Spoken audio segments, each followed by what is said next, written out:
সরকারের গাফিলতি বলছে এলাকার মানুষ, যেখানে বাঁধটা 3 মাস আগে বেঁধে দেওয়ার কথা ছিল সেই বাঁধ এখনো বাঁধা হচ্ছে, কি বলবেন? হ্যাঁ, এই যে অনেকটাই গাফিলতি ছিল, কারণ যে সময়ে টেন্ডার করার কথা ছিল টেন্ডার অনেক দেরিতে হয়েছে এবং যার জন্য কাজ হতেও দেরি হয়েছে।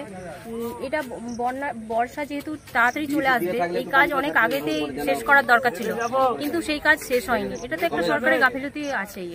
এখানে পরিবেশটা কিরকম বুঝছেন, যেখানে জল বলছে যে আর 5 ফুট উঠলেই উপচে এদিকে চলে আসবে উল্টো দিকে? হ্যাঁ, জল তো প্রচুরই এখানটা সমস্যা, কারণ দেখতেই পাচ্ছেন যে বাঁধ যেভাবে অবস্থা খারাপ হয়ে রয়েছে। জল যদি আরেকটু বেড়ে যায়, এখানে সামনে আগের বছর যাদের বাড়িগুলো চলে গেছিলো তারা এখনো আছে এবং সামনে আরও জায়গাগুলো খুব সমস্যা আছে।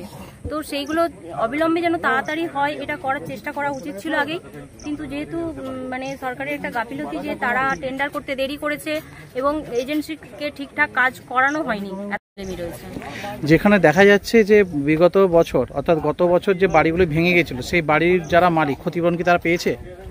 ক্ষতিপূরণ তাদের দিকে বাড়ি দেওয়ার কথা হয়েছে এবং আমরা পঞ্চায়েত সমিতি থেকে তাদের একটা যেখানে বাসস্থানের জন্য ঘর জায়গা দেওয়া হবে, কারণ ওনাদের তো জমি বলতেও কিছু নেই, সেটার মধ্যে পঞ্চায়েত সমিতি থেকে করানো হচ্ছে ওনাদের জন্য, আর ঘরেরও ব্যবস্থা করে দেওয়া হচ্ছে। এই মুহূর্তে যে জলের যে গতি এবং বাঁধের যে পরিকাঠামো কি দেখছেন?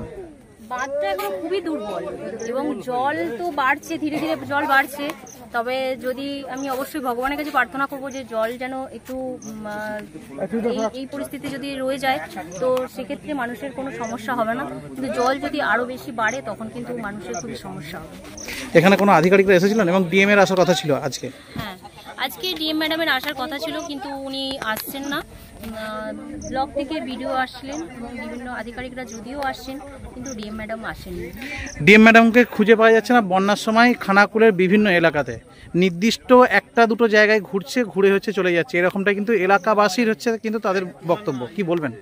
দেখুন, যেখানে খানাকুল টুয়ে এত বন্যা হয় আমি জানি না, ওনার কাছে আমি অবশ্যই এটা আবেদনও হিসাবেও রাখছি যে ডিএম ম্যাডামের উচিত ছিল যে খানাকুল টু পঞ্চায়েত সমিতির সাথেও কথা বলার, কারণ যেহেতু এখানে বন্যা পরিস্থিতি খুব খারাপ এবং রাস্তাঘাটের এত খারাপ হয়েছে, উনি আমার সাথে কোনো রকমভাবে কেন যোগাযোগ করেন না আমি জানি না। তবে আমি চাইবো যে আগামী দিনে যেন উনি আমার সাথে কোনো রকম যোগাযোগ করেন এবং এলাকার পরিস্থিতিগুলো উনি ভালোভাবে দেখেন এবং আলোচনা করেন।